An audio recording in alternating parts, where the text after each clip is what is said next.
Hello everyone welcome back to my YouTube channel Shri education Odia YouTube channel को आपण मानक समस्त को स्वागत। तेबे पिला माने तमरा आगो को आसुथिबा सीपीटी एवं सीयूटी एग्जाम बा ओडिया रो सीपीटी एवं सीयूटी एंट्रेंस पई जो तमरा ऑनलाइन क्लास रहिथिला तेबे एहा होछि तार द्वितीय संस्करण एवं एई द्वितीय संस्करण रे तम मानको पूर्व वीडियो रे मु जणैथिली कि युग विभाजन उपरे आम विशेष करी 6टी युग को ग्रहण करिसंती एवं से युग विभाजन उपरे बा युग विभाजन परे आम प्रथम करी ओडिया साहित्य इतिहास जो रही है कि प्राक सरल साहित्यर जो विभाग गुड़िक रही है आम धीरे धीरे आलोचना करवा और परवर्ती मुहूर्त में क्लास करवा। तेबे आज भिडियो ऑनलाइन क्लास रे आम आज देखा कि प्रथम करी तुम मानकर जो मुझे ओडिया साहित्यर इतिहास रे प्राक सरल साहित्य जो स्वतंत्र विभागटी रही से विभाग प्रथम बा एक उपविभाग जोटा हूँ भाषा और लिपि एवं ये जो भाषा और लिपि यही विभाग बा उपविभाग आम जाना ओडिया भाषार जन्म केउठी होइथिला बा ओडिया भाषा क्यों भाषा परिवार प्रभावित बा प्रभाव विस्तार करिपारथिला एवं तार लिपि विषय आम आलोचना करवा। तत्पर आम लोक साहित्य आड़ को अग्रगति करवा और तापर चर्चा गीतिका को आलोचना करवा। बुझीपार तेबे यही जो रही ओडिया साहित्य इतिहास जो 6टी साहित्यर बा 4टी साहित्यर जो विभाग रही जो 6टी युग बोली आम ग्रहण करटा को आम कहीपर प्राक सारला साहित्य अथवा प्राक सारला युग जो आम प्रथम आलोचना करवा भाषा और लिपि। तेणुक मुझे कही रखी जो पाने नुआ कर चैनल को विजिट कर निहाती भाव चैनल को सब्सक्राइब कर और आगामी आसुवा सीपीटी एंट्रेंस जो ऑनलाइन क्लास रोचे सब यूट्यूब रे ये चैनल अपलोड हम सहित तुम मैंने प्रैक्टिस करेंगे और किसी जिन नुआ जापर। तेज चलते डेरी न करवा आरंभ करवा भिडियोटी को। तेबे ये पिला माने मु तुमको जन दूसरी कि प्राक सरल युग बा प्राक सरल साहित्य। तेबे एठार मु कौन रखी आम जो भाव में कही तुम मानकर प्रथम उपविभागटी हूँ भाषा और लिपि। तेबे देखो भाषा लिपि कौन रही ना यही विभाग रे आम ओडिया भाषा तथा साहित्य तार प्रारंभिक विकास स्तर रे किपरि निजर कलेबर भाषा और लिपि माध्यम आग को गति करिपारथिला ताहा जानिबा को पाइबा एवं जोंथिरे आमे प्रमुखतः ओडिया भाषार आदि स्वरूप तार विभिन्न समय रे प्रकाशित भाव और वैभव अनुशीलन करिपारिबा। प्रथमे आमे भाषार संज्ञा स्वरूप और प्रकार भेद आलोचना करिबा पूर्वक तत्परे परे आमे ओडिया भाषा क्यों भाषा परिवार अंश क्यों क्यों माध्यम दे आज ताहा आम पाखरे गृहीत ताकू मध्य आमे जानिबा को पाइबा। ठीक अच्छे पे यही जो पीडीएफटा तुम मैं बनई मुझे टेलीग्राम अपलोड करदेवी और ये पीडीएफटा मोर निजस्व ज्ञान जी पाई जी शिखी ताधर बनई किसी किसी बही उपादान संग्रह करी। ठीक अच्छे तेरे कहीं भी पिले कहबनी यहाँ कौटू आनिल सार केमी आनिले भूल कहते ठीक कहते कहीं देख मनीष मात्र के भूल हुए तो मुझे भूल भी कही थाई पारे। तापर देख आम प्रथम जो भाव में कहली भाषार संज्ञा भाषार परिभाषा आम जाना। तेबे देख भाषा हेउछि मनीषर मुख निसृत समस्त इच्छापूर्वक ध्वनि मानकर समष्टि। कौन एठी से प्रथम कथा में बुझिले ना भाषा हेउछि मनीषर मुख निसृत अर्थात मुखरु जो ध्वनि गुड़िक बाहरुछि बा पाटिरु जो स्वन गुड़िक बाहरी थाए से स्वन गुड़िकर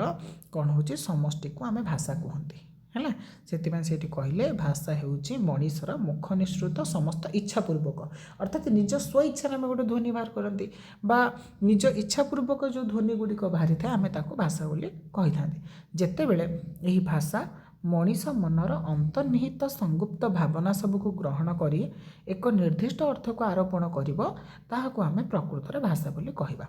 बुझिपारछ पिले अर्थात एठार गोटे कथा आमे जे कहिबा मनीषर मुख निसृत समस्त इच्छापूर्वक ध्वनि मानकर समष्टि को आमे भाषा कहते सेटा बुझिबा ठीक किंतु से जो भाषार जो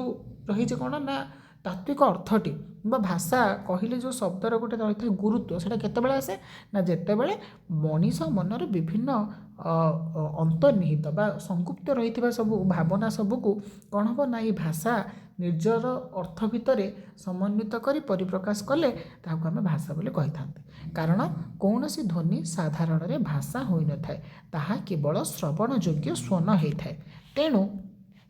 गोटे भाषा हेबाकु हेले एकाधिक स्वन बा ध्वनि सबू निर्दिष्ट भाव में बंधा होई एकक अर्थ प्रतिपादित कले आमे ताहाको भाषा बोली कहि परिबा। तबे बुझी पारल आमे ठीक अछि भाषार परिभाषा जनक बुझिया पय कहि दे परिबा कि भाषा हेउछि मनुष्यर मुख निसृत इच्छापूर्वक ध्वनि मानकर समस्ते किंतु एठी ताको मध्ये बुझाई देबा कि आम इच्छा मुताबक जो ध्वनि गुड़िक बाहर कले ताहा भाषा ठीक अच्छे, किंतु ये जो भाषा कहियार सार्थकता जो आम प्रतिपादन करवा से कौन हम ना ये भाषार सार्थकता प्रतिपादन करने निमंते तार प्रकृत अर्थ मनीष मनर रही अंतर्निहित संगुप्त भावना सबको जितेबाला आम अर्थ मध्यम भाषा पाखरे नहीं कि उपस्थापित करती और भाषा से अर्थ को बहन करे से तार कौन हुए भाषार प्रकृत सार्थकता आसी था सी प्रकृतर भाषार विवेचना करा जाए। तेज ये देख उदाहरण स्वरूप मुझे तुमको किसी जिनस ये जनईचे जमीक इतर पशु मान मुखर बाहर सब ध्वनि को आम रड़ी राब बा बोली बोली कही था कारण से कौन अर्थ न थाए आमे भाव सब बुझीपार न था। ये कौन कहला ना देख मुझे कहली मनीषर मुख निःसृत इच्छापूर्वक ध्वनि को भाषा कहती। तेज जितेबाला आम भाषा कहती जो कहली जोटा निरर्थक भाषा कौन अर्थ को बहन कर न थाए ताहा भाषा परिसर भुक्त हेले ताहार भावटी संकीर्ण रही है। तेज से जो संकीर्ण भावटी रही है से कि इतर बा पशु जंतु मानकर जो रड़ी बोली कुह राब बोली कुह कि जो काकल बोली कह जहाँ भी कौच से सब कौन हो भाषा कहते कि तार निर्दिष्ट अर्थ को बहन करे ना जमीक काउर देख का हो कुकुर भो भो भो हो ये सब जिनस ये सब ध्वनि गुड़ी को आम स्वन बोली कहवा सब ध्वनि बा भाषा बोली कहवा किंतु भाषार कौन अर्थ बा सार्थकता प्रतिपादित होना। तेबे एठारे भाषार संज्ञा देख तेरे केमी ग्रहण कले तुम मैंने जापर कि भाषा क्या कहती ना भाषा शब्दटीर व्युत्पत्ति को देखिले यह संस्कृत शब्द भाष धातुरे आ प्रत्यय युक्त होई भाषा रूप धारण करिअछि जार अर्थ हेउछि व्यक्तवाणी। मन रहा बेले कि भाषार जदि प्रश्न पचारिदेव सीपीटी रे कि भाषा शब्दटी केउ संस्कृत भाष धातुरे केउ प्रत्यय युक्त होई आसीछि बाईचान्स जदि पचारा कि भाषा शब्दटी संस्कृतर केउ धातुरे केउ प्रत्यय युक्त भाष धातुरे आ प्रत्यय युक्त होई आइछि किंबा पचारिब संस्कृतर भाष धातुरे आ प्रत्यय युक्त होई जो शब्दटी उत्पन्न होइछि ताहार अर्थ कौन ताहार अर्थ होछि व्यक्तवाणी। भाष्यते व्यक्त वाक् रूपेण अभिव्यज्यते इति भाषा अर्थात व्यक्त वाक् बा वाणी रूपरे जार अभिव्यक्ति घटे ताहाको भाषा कहुए। बुझीपाल पिला माने यहाँ केवल जे सीपीटी सीयूटी पिलांका उद्दिष्ट ताहा नुहे जो मैंने +3 फर्स्ट इयर पढ़ुच ओडिया ऑनर्स नहीं कि सेमानका लंग टाइम बहुत काम दब ठीक अच्छे पिले। तेज भाषार संज्ञा कौन जान ना संस्कृतर भाष धातुरे आ प्रत्यय युक्त हो भाषा शब्दटी उत्पन्न जार अर्थ होछि व्यक्तवाणी एवं तार गोटे संज्ञा तुम मानू कहले भाष्यते व्यक्त वाक् रूपेण अभिव्यज्यते इति भाषा अर्थात व्यक्तवाणी रूपरे जहाँ अभिव्यक्ति घटे ताहाको आमे भाषा बोली कही था। से भाई देख अन्य एक संज्ञा आमे प्राच्यनु नबा संकेतितो ध्वनिव्रातः सा भाष्येतुच्यते बुद्धेः यही संज्ञा भाषार 4टी लक्षण को स्पष्ट कराई कौन कौन ना वाक् बा वाणी को स्फुट करिवार शक्ति भाव को अभिव्यक्त करिवार सामर्थ्य वाक्यंत्र उच्चारित ध्वनि समूह और एगुड़िकर सांकेतिकता अर्थात आम जो भाषा बोली जो शब्दटी कहती तार सार्थकता प्रतिपादित करने आमको ये 4टी लक्षण कौन होता है ना आवश्यकता पड़ता है। प्रथम कथा है कौन वाक् वाणी को स्फुटन करिवार शक्ति बा जो ध्वनि गुड़िक अच्छे प्रकाश करिवार जो साहस बा जो क्षमता। द्वितीय हूँ भाव को अभिव्यक्त करिवार सामर्थ्य निज मन भितर रही विभिन्न प्रकार भाव बा विभिन्न प्रकार विभाग गुड़िक भाषा माध्यम ध्वनि माध्यम बाह्य परिप्रकाशर एक कलाश्रेष्ठ बा जो सामर्थ्यता रही ताहा निहाती दरकार हेले से तले जाकि भाषार सार्थकता पाइब। तृतीय हूँ वाक्यंत्र उच्चारित ध्वनि समूह माने वाक्यंत्र कोटी गला पाखर अच्छे से वाक्यंत्र आमर कौन हो ना ध्वनि समूह गुटिक उच्चारण हो पार और तार कौन गोटे सांकेतिक रूप रही आम जमी उदाहरण कह अर अर्थ कौन हूँ गोटे ध्वनि जोटा आम शुणुच बोली कहीकि तार लिखित बा सांकेतिक रूप हूँ यहाँ लिपि बोली जहाँ कहते आम ठीक अच्छे यहाँ कहीं अक्षर बोली कहती। तापर देख सेमती भाषार अन्य परिभाषा देखिपार कि भाषार इंग्राजी प्रतिशब्द कौन हो ना लैंग्वेज मन रहा प्रश्न पचारिदेव सीपीटी बा सीयूटी रे कि भाषार इंग्राजी प्रतिशब्द केउटी लैंग्वेज ठीक अच्छे एवं ये इंग्राजी प्रतिशब्द बा भाषार इंग्राजी प्रतिशब्द लैंग्वेज टी यह क्यों ग्रीक शब्द आसছে मन रख लोगोस शब्द आसছে ठीक अच्छे भाषार इंग्राजी प्रतिशब्द होची लैंग्वेज और यह ग्रीक रे लोगोस बोली कह जाए एवं लैंग्वेज शब्दटी लाटिन शब्दर लिंगुआ सहित संपर्क रखुअछि एवं ये लोगोस अर्थ हूँ चिंता शक्ति एवं अभिव्यक्ति एवं ये लिंगुआर अर्थ कौन ना जार अर्थ हूँ जिह्वा बा जीभ ठीक अच्छे पिले एवं लोगोस अर्थ जमी कहली चिंता शक्ति बा अभिव्यक्ति मन रहा संस्कृतर भाष धातु में अप्रत्ययुक्त हो भाषा शब्दटी उत्पन्न जार अर्थ हूँ व्यक्तवाणी सेमती इंग्राजीर लैंग्वेज शब्दटी ग्रीक शब्द लोगो सहित संपर्क रखे जार अर्थ हूँ चिंता शक्ति एवं तुम लैंग्वेज शब्दटी विशेष करी तुम लाटिन शब्द लिंगुआरू प्रभावित होइछि जार अर्थ हूँ जिह्वा बा जीभ ये तो पिले गला संज्ञा भाषा क्या कहती तुम बुझिल भाषार परिभाषा बुझीगल एबे आस पिले सर्ट्रे आम भाषार स्वरूप जाना भाषार स्वरूप क्या कहती ना भाषार स्वरूप विभिन्न समय भिन्न भिन्न होता है स्वरूप माने कौन निजस्व भाव में स्वतंत्र रूप क्यों रूप से सी कौन हो पार्टी निजर मौलिकता प्रतिपादित कर आम स्वरूप कहती तेरे भाषार स्वरूप देख विभिन्न समय भिन्न भिन्न होता है जमीक भाषार स्वरूप को जब आम आलोचना करवा तेबे यही समय यार चारोटी दिग को आम गुरुत्व देवाक पड़ो प्रथम है विभिन्न लक्षणात्मक दिग द्वितीय है विभिन्न प्रवृत्ति तृतीय है विभिन्न रूप चतुर्थ है विभिन्न श्रेणी बा विभाग तेरे प्रथम लक्षण हूँ जो विभिन्न लक्षण बुझिपार प्रथम जो रहा भाषार स्वरूप विभिन्न लक्षण भाषार विभिन्न प्रकार लक्षण कौन कौन रहा दरकार प्रथम देख प्रेरण और ग्रहण में पारस्परिक परिवर्तनीयता बा विनिमय बा तुम जो रोचे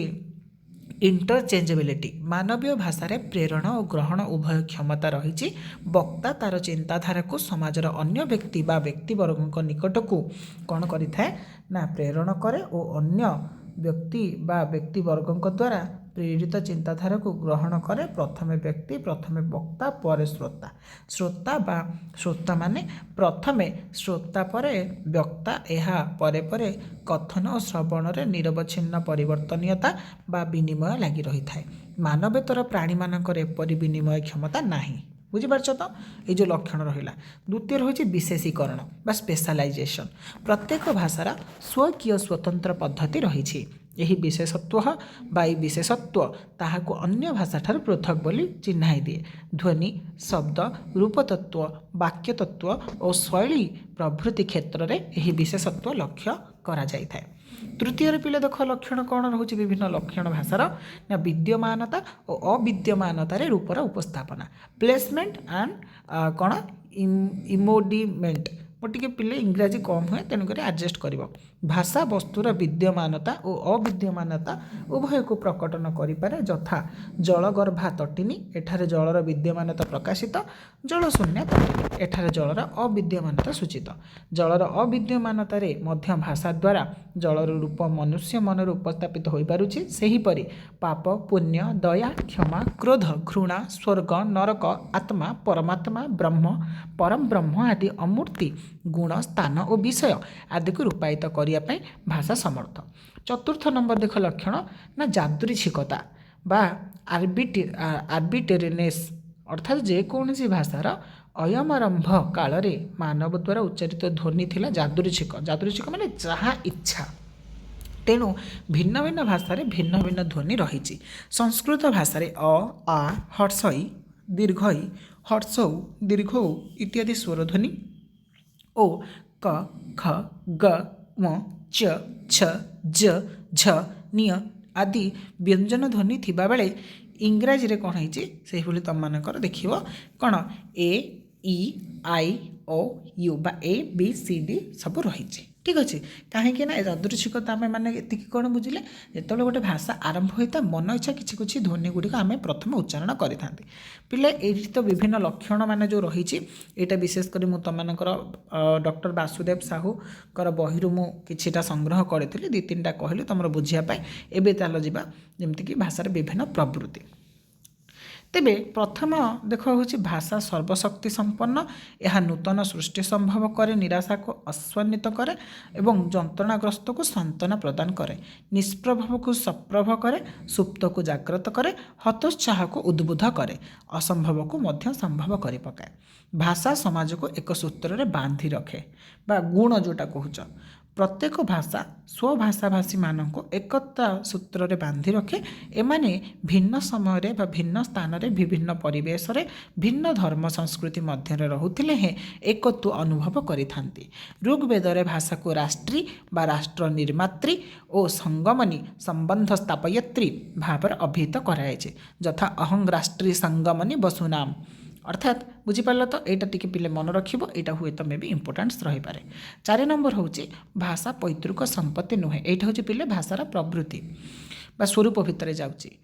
अन्यान्य पार्थिव संपत्ति परि पितार भाषा को पुत्र अनायास प्राप्त हुए ना। एक ओडिया शिशु जदि कोमल शैशवावस्था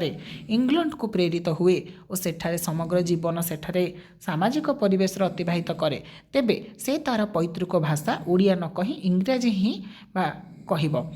फ्रांस को प्रेरित हेले फरासी भाषा, जापान को प्रेरित हेले जापानी भाषा और पोर्तुगाल को प्रेरित हेले पोर्तुगीज भाषा कहबाकू हेब। तापर देख भाषा एक अर्जित संपत्ति। भाषा मनीष शिशुर देहर सहित जन्मरू मातृगर्भर आसे नहीं बरं भाषा समाजरू परिपार्श्वर वातावरणरू आत्मीय बंधुबांधव और सहयोगी और साथी मानक शिखिबाकू हुए। निज निजर योग्यता एवं प्रतिभा अनुजाई मनीष शैशवरू भाषा अर्जन करे। गोटे गोटे शब्द को से बारंबार शिखे बुझे और कही थाए। गोटे पर गोटे शब्द अर्जन करी से शब्दर पुंजी सृष्टि करे और भाषार अधिकारी हुए। अल्प अल्प परिमाण धन जेपरी बहुल परिमाण को बुद्धि प्राप्त हुए अल्प अल्प शब्दर भाषा से बहुल परिमाण रे कौन हुए ना अर्जित होता है। तेरे पिले ये थिला भाषार केतक प्रवृत्ति तुम मानक आलोचना करी कहली। एबे आमे जिबा कौन ना भाषार जो रही विभिन्न रूप। तेरे भाषार जो रही विभिन्न रूप कौन कौन देखियक। तेरे भाषार रूपभेद मुख्यतः 4टी आधार पर निर्भर करे यथा इतिहास, भूगोल, प्रयोग तथा निर्माता। इतिहास माने हिस्ट्री, भूगोल माने तार जियोग्राफी एवं प्रयोग अर्थात तार कौन इम्प्लीमेंटेशन एवं निर्माता अर्थात तार क्रिएशन किए करिसेंते। इतिहास आधारित रूप यह हेउची समय आधारित रूप भेद। समयक्रमे एक भाषा अन्य रूप धारण करी अन्य नाम परिचित हुए तहिरू पुणी अन्य रूप अन्य नाम उद्भव लाभ करे। उदाहरण स्वरूप वैदिक संस्कृत मोटामोटी भाव में ख्रीष्टपूर्व 1500 रु ख्रीष्टपूर्व 800 पर्यंत प्रचलित थिला। ख्रीष्टपूर्व 800 रु ख्रीष्टपूर्व 500 मध्य ताहार रूप बदलीगला और तार नाम है लौकिक संस्कृत। मन रख पिला माने वैदिक संस्कृतर समय लौकिक संस्कृतर समय पचारि दे पारे। ख्रीष्टपूर्व 500 रु ख्रीष्टपूर्व 200 मध्य ताहार रूप बदली पाली भाषा भाव में अभिहित है। सेहीपरि समयक्रमे यही रूप बदली बदली विभिन्न भिन्न भिन्न नाम रचित होई अछि यथा प्राकृत ख्रीष्टपूर्व 200 रु ख्रीष्ट 500, अपभ्रंश ख्रीष्ट 500 रु ख्रीष्ट 1000, आधुनिक भारतीय आर्य भाषा समूह ख्रीष्ट 1000 रु परवर्ती। द्वितीय हूँ भूगोल तथा आधारित रूप। भौगोलिक कारण जो भाषार रूप परिवर्तित हो जाए और विभिन्न रूप विभिन्न नाम नामित हुए यथा प्राकृत भाषार विभिन्न रूप महाराष्ट्र सौरसेनी मागधी, पैसाची अर्धमागधी। आधुनिक भारतीय आर्य भाषार विभिन्न रूप ओडिया, बंगला, आसामी, पंजाबी, गुजराटी, मराठी आदि इत्यादि। तृतीय हूँ प्रयोग आधारित रूप। कर्तार स्तर, जाति, धर्म, स्थान, गोष्ठी आदि भित्तिरे भाषार विभिन्न रूप लक्ष्य करा जाए। प्रयोग आधार को 3टी मुख्य उप आधार विभक्त करा जाय पारे यथा प्रयोगर क्षेत्र, साधुत्व, भाषा साधु कि असाधु विचारत्व और प्रचलन, जीवित कि मृत्यु। बुझिपार ये थिला तुम मानकर पिला कौन ना विभिन्न रूप भाषार विभिन्न रूप भाषार विभिन्न प्रवृत्ति भाषार लक्षण एवं तुम मानकर रोज कौन ना जो भाषार विभिन्न प्रकार कौन ना भाषार विभाग बा श्रेणी विभाग। यही 4टी जिनिस तुमको कौटे ना स्वरूप भितर आम आलोचना करुँच भाषार स्वरूप 4टी जिनस को लेकिन रुद्धिमंत। एवं आम पिले जा विभिन्न श्रेणी विभाग। तेरे पिले ये मुझे तुमको बुझेदेवी। देख कितक श्रेणी विभाग तो आम बहुत सारा विभाग देखिपर माने तार क्लासिफिकेशन कले आम भाषा को बहुत सारा देखते तबे मुझे तार किसी किसी नहीं तुमको बुझेबी। प्रथम कथा है मूल भाषा। मूल भाषा क्या कहते पिले ना जानी जिते बड़े गोटे भाषार कौन हुए ना उद्भव हुए बा गोटे भाषार जो प्रचलन हुए तार आदि किछि किछि भाषा बा से भाषा प्रचलन आद्यारंभरू बा प्रारंभरू କ'ଣ ହୋଇଥାଏ ଗୋଟେ ରୂପ ରହିଥାଏ ଗୋଟେ ଫର୍ମ ରହିଥାଏ ସେ ଫର୍ମକୁ ଆମେ କୁହନ୍ତି ମୂଳ ଭାଷା ଅର୍ଥାତ୍ ଆମେ ଯଦି କହିବା ଭାରତର ମୂଳ ଭାଷା କ'ଣ ମୂଳ ଭାଷା ହେଉଛି ସଂସ୍କୃତ ସେ ସଂସ୍କୃତ ଭାଷାରୁ ବିଶେଷ କରି ଅନ୍ୟାନ୍ୟ ସବୁ ଭାଷା ଗୁଡ଼ିକ ପ୍ରଭାବିତ ହୋଇଛନ୍ତି ଠିକ୍ ଅଛି ତାପରେ ହେଉଛି କ'ଣ ପ୍ରାମାଣିକ ବା ମାନକ ଭାଷା ପ୍ରାମାଣିକ ବା ମାନକ ଭାଷା କାହାକୁ କୁହନ୍ତି ନା ଯେଉଁ ଭାଷାରେ କ'ଣ ହୁଏ ନା ଯେଉଁ ଭାଷାଟି ସେଇ ଭୂଖଣ୍ଡର ବା ନିର୍ଦ୍ଦିଷ୍ଟ ଅଞ୍ଚଳରେ ବା ନିର୍ଦ୍ଦିଷ୍ଟ ପରିବେଶରେ ବା ନିର୍ଦ୍ଦିଷ୍ଟ ଭୌଗୋଳିକ ସୀମା ଭିତରେ ଆବଦ୍ଧ ରହିଥାଏ ଏବଂ ସେଇଥିରେ କ'ଣ ହୁଏ ନା ସମସ୍ତ ପ୍ରକାରର କ'ଣ ମାନେ ସରକାରୀ ସ୍ତରରେ ତଥା ଅନ୍ୟାନ୍ୟ ଯେତିକି ସବୁ ପ୍ରଶାସନିକ ସ୍ତରରେ ସେ ଭାଷାଟିକୁ ଗ୍ରହଣ କରାଯାଇଥାଏ ହୁଏତ ତା'ର ବୋଲି ବା ହୁଏତ ତା'ର ମାନେ ପ୍ରୟୋଗ ରୀତିରେ ହେଉଥିବା ଅଲଗା ଅଲଗା ହୋଇଥାଇପାରେ କିନ୍ତୁ ତା'ର ଲେଖିବା ଶୈଳୀଟାରେ ଗୋଟିଏ ଥାଏ ଉଦାହରଣ ଦେବି ଆମେ ଯଦି କହିବା ଓଡ଼ିଶାର ମାନକ ଭାଷା କ'ଣ ନା ଓଡ଼ିଶାର ମାନକ ଭାଷା ତୁମେ ଜାଣିଛ ଓଡ଼ିଆ କିନ୍ତୁ ହୁଏତ ଆମେ ଯେତେବେଳେ ଯାଆନ୍ତି ଉତ୍ତର ଓଡ଼ିଶାରେ ସେପଟେ ଯେଉଁ ବାଲେଶ୍ୱରୀ ରହେ ଦେନ୍ ତାପରେ ଆମେ ଦକ୍ଷିଣ ଓଡ଼ିଶାରେ ଯେଉଁ ରୁହେ ବ୍ରହ୍ମପୁରୀ ଲାଙ୍ଗୁଏଜ୍ ତାପରେ ଆମର ପଶ୍ଚିମ ଓଡ଼ିଶାରେ ସମ୍ବଲପୁରୀ ଏମାନେ କ'ଣ ବୋଲି ଅର୍ଥାତ୍ ଆମେ ଏକୁ କହିପାରନ୍ତି କିନ୍ତୁ ଆମେ ଯେତେବେଳେ ତାକୁ ଷ୍ଟାଣ୍ଡାର୍ଡାଇଜ୍ ବା ପ୍ରମାଣୀକରଣ କରନ୍ତି ବା ମାନକ ହିସାବରେ ନୁହନ୍ତି ବା ମାନକ ମିନ୍ସ ସେ ସବୁ ଭିତରେ କିନ୍ତୁ ଆମେ ଗୋଟିଏକୁ ଗ୍ରହଣ କରିବା ଦ୍ୟାଟ୍ ଇଜ୍ ମାନକ ହେଲା ତ ସେଇ ଅନୁସାରେ ଦେଖିଲେ ଆମେ ଓଡ଼ିଆ ଭାଷାରେ ହିଁ ଲେଖନ୍ତି ଲେଖାପଢ଼ା ସରକାରଙ୍କର ଯେତିକି କାମ ହୋଇଥାଏ ବା ପ୍ରଶାସନିକ ସ୍ତରରେ ଓଡ଼ିଆ ଭାଷା ଯେଉଁଟାରେ ଲେଖାଯାଏ ଦ୍ୟାଟ୍ ଇଜ୍ କଲ୍ଡ ମାନକ ଭାଷା ତାପରେ ହେଉଛି ପିଲାମାନେ ତୁମମାନଙ୍କର ରାଷ୍ଟ୍ରଭାଷା ତେବେ ରାଷ୍ଟ୍ରଭାଷା କାହା କୁହନ୍ତି ନା ରାଷ୍ଟ୍ରଭାଷା ହେଉଛି ନିର୍ଦ୍ଦିଷ୍ଟ କୌଣସି ରାଷ୍ଟ୍ରର ଗୋଟିଏ ପ୍ରଶାସନିକ ସ୍ତରରେ ଗ୍ରହଣ ହେଉଥିବା ଗୋଟିଏ ଭାଷା ଯେମିତିକି ମୁଁ କହିବି ଆମ ଭାରତର ରାଷ୍ଟ୍ରଭାଷା କ'ଣ ବୋଲେ ନା ହିନ୍ଦୀ ଜାଣିଛ ସମସ୍ତେ ଠିକ୍ ଅଛି ଠିକ୍ ସେଇଭଳି ରାଷ୍ଟ୍ରଭାଷା ବା କୌଣସି ଗୋଟେ ନିର୍ଦ୍ଦିଷ୍ଟ ରାଷ୍ଟ୍ରର ବା ଗୋଟେ ପ୍ରଦେଶର କ'ଣ ସର୍ବଜନଗ୍ରାହ୍ୟ ଏକ ଭାଷା ଦ୍ୟାଟ୍ ଇଜ୍ ରାଷ୍ଟ୍ରଭାଷା ସେମିତି ତାପରେ ହେଉଛି ରାଜ୍ୟଭାଷା ନା ଯେଉଁ ଭାଷା ରାଜାଙ୍କର ବା ରାଜୁଡ଼ା ଅମଳରୁ ପୃଷ୍ଠପୋଷକତା ଲାଭ କରିଆସୁଛି ଦ୍ୟାଟ୍ ଇଜ୍ କଲ୍ଡ ରାଜଭାଷା ହେଲା ଦେନ୍ ତାପରେ ହେଉଛି ଉପଭାଷା ବା ବିଭାଷା ଯାହାକୁ ଆମେ ଡାଇଲେକ୍ଟ ବୋଲି କୁହନ୍ତି ଉପଭାଷା ଅର୍ଥାତ୍ ଭାଷାରେ ଏକ ଉପବର୍ତ୍ତୀ ଶାଖା ବିଭାଷା ଅର୍ଥାତ୍ ବିଶିଷ୍ଟ ଭାଷା ବା ବୋଲା ଯାଉଥିବା ଭାଷା ଅର୍ଥାତ୍ ଯେଉଁ ଭାଷାକୁ ଆମେ କେବଳ କହିଥାନ୍ତି ତେବେ ତୁମମାନଙ୍କ ପାଇଁ ପିଲା ଗୋଟେ ଟାସ୍କ ହେଉଛି କି ଯେଉଁ ଉପଭାଷା ରହିଛି ଓଡ଼ିଆର ବିଭାଷା ବା ଉପଭାଷା କେତୋଟି ଅଛି ବା କେତୋଟି ଜାଣିଛ ତାହାର ନାମଟି କମେଣ୍ଟ ବକ୍ସରେ କମେଣ୍ଟ କରିବ ହେଲା ତାପରେ ହେଉଛି ତୁମର ବୈଷୟିକ ଭାଷା ବୈଷୟିକ ଭାଷା କ'ଣ ଜାଣିଥିବ ଟେକ୍ନିକାଲ ଲାଙ୍ଗୁଏଜ୍ ଯେତେବେଳେ ଆମେ କ'ଣ ଯେକୌଣସି ମାନେ କର୍ମକ୍ଷେତ୍ରରେ ବା କୌଣସି ଗୋଟେ ଉଦ୍ୟୋଗ କ୍ଷେତ୍ରରେ ଆମେ କ'ଣ କରିଥାନ୍ତି ଯେତେବେଳେ ଦେଖିଥାନ୍ତି ସେ ସମୟରେ କିଛି କିଛି ବୈଷୟିକ ଭାଷାର ପ୍ରୟୋଗ ହୋଇଥାଏ ଅର୍ଥାତ୍ କହିବାକୁ ଗଲେ କୌଣସି ପ୍ରୟୋଗାତ୍ମକ କିମ୍ବା କୌଣସି ପର୍ଯ୍ୟବେକ୍ଷଣାତ୍ମକ ଜିନିଷ ଚାଲିଥାଏ ଯେଉଁଠିକି ସେ ଭାଷା ଗୁଡ଼ିକ ପ୍ରୟୋଗ ହୁଏ ଦ୍ୟାଟ୍ ଇଜ୍ କଲ୍ଡ ବୈଷୟିକ ଭାଷା ତାପରେ ହେଉଛି ପିଲାମାନେ ତୁମମାନଙ୍କର ଅପଭାଷା ଅପଭାଷା କ'ଣ ନା ନିର୍ଦ୍ଦିଷ୍ଟ ଯେତେବେଳେ ଗୋଟେ ମାନକ ଭାଷା ରହିଥାଏ ଯାହାକୁ କ'ଣ ହୁଏ ପରବର୍ତ୍ତୀ ମୁହୂର୍ତ୍ତରେ ସେ ଏକରୁ ଏକାଧିକ ଭାଷାମାନଙ୍କର ସଂସ୍ପର୍ଶରେ ଆସି ନିଜର ପ୍ରକୃତ କଳେବରକୁ ଭୁଲି ଯାଇଥାଏ ଏବଂ ସେ ମିଶ୍ର ହୋଇଯାଇଥାଏ ଦ୍ୟାଟ୍ ଇଜ୍ କଲ୍ଡ ଅପଭାଷା ବା ଯେଉଁଟା ଆମେ କହୁଛନ୍ତି ଅଶ୍ଳୀଳ ଭାଷା ହେଲା ତାପରେ ହେଉଛି କ'ଣ କୃତ୍ରିମ ଭାଷା କାହାକୁ କୁହନ୍ତି ନା ପିଲେ ନା ଯେତେବେଳେ ମଣିଷ ନିଜର ସୁବିଧା ପାଇଁ ଗୋଟେ ଭାଷା ତିଆରି କରେ ଦ୍ୟାଟ୍ ଇଜ୍ କୃତ୍ରିମ ଭାଷା ତମେ ଦେଖନ୍ତି କି ଆମର ଯେଉଁ ଯେମିତିକି ସେନାରେ ଥାଏ ମାନେ ନିଜର ଗୋଟେ ଭାଷା ସବୁ କୋଡ୍ ୱାର୍ଡ଼ ଯେଉଁଟା ଆମେ କୁହନ୍ତି ଦ୍ୟାଟ୍ ଇଜ୍ କଲ୍ଡ କୃତ୍ରିମ ଭାଷା ହେଲା ଦେନ୍ ତାପରେ ହେଉଛି ଆମର ସଂକର ବା ମିଶ୍ରିତ ଭାଷା ମିନ୍ସ ଯେମିତି କହିଲେ ଏକରୁ ଏକାଧିକ ଭାଷାମାନଙ୍କର ମିଶ୍ରଣରେ ତାହା ପ୍ରଭାବିତ ଉଦାହରଣ ମୁଁ ଯେମିତି ବି ତୁମେ ଦେଖିବ ଆମ ଓଡ଼ିଆରେ କ'ଣ ହେଇଛି ପ୍ରାୟତଃ ବିଶେଷ କରି କ'ଣ ହୁଏ ନା ଗୋଟେ ମୂଳ ଭାଷା ଥିବ ମୂଳ ଭାଷା ଦ୍ୱାରା ଅନ୍ୟ କେତେକ ବାହ୍ୟ ଭାଷାର ପ୍ରଭାବରେ ପ୍ରଭାବିତ ହୋଇକି ସେ ଗୋଟେ ନୂତନ ରୂପ ନେବ ଦ୍ୟାଟ୍ ଇଜ୍ କଲ୍ଡ ସଂକର ଭାଷା ବା ହାଇବ୍ରିଡ୍ ବା ମିଶ୍ରିତ ଭାଷା ତାପରେ ହେଉଛି ସାହିତ୍ୟିକ